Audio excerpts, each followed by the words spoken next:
आदिलक्ष्मी श्रीधनलक्ष्मी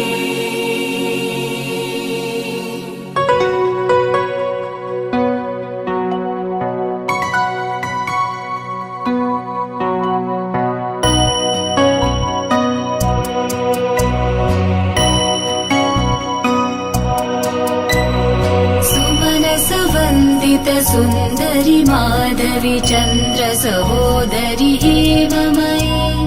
मुनिगणमण्डित मोक्षप्रदायनि मञ्जुलभाषिणि वेदनुते पङ्कजवासिनि देवसुपूजित सद्गुणवर्षिणि शान्तियुते जय जय हे मधुसूदन कामिनि आदिलक्ष्मि जय पालय माम् जय जय हे मधुसूदन कामिनि आदिलक्ष्मि जय पालय माम्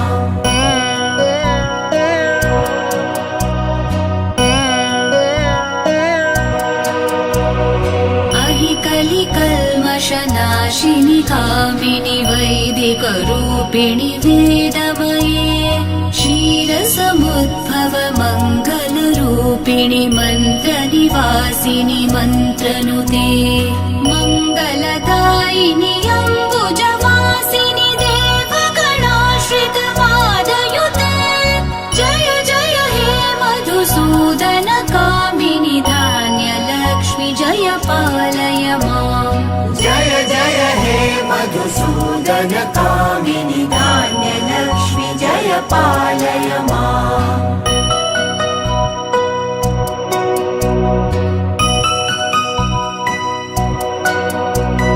जय वरवर्णिनि वैष्णवि भार्गवि मन्त्रस्वरूपिणि मन्त्रमये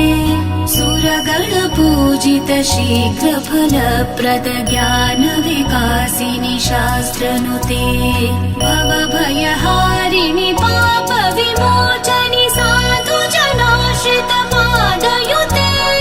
जय जय हे मधुसूदन कामिनि धैर्यलक्ष्मि सदा पालय माम् जय जय हे मधुसूदन कामिनि धैर्यलक्ष्मि सदा पालय माम्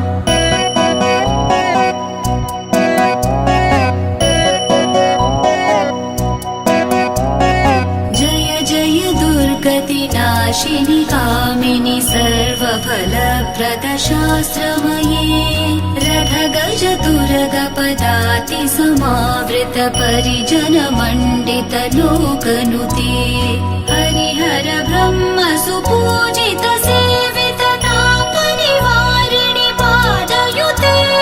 जय जय हे मधुसूदन कामिनि गजलक्ष्मी जय पालय माम् जय जय हे मधुसूदन कामिनि गजलक्ष्मी जय पालय माम्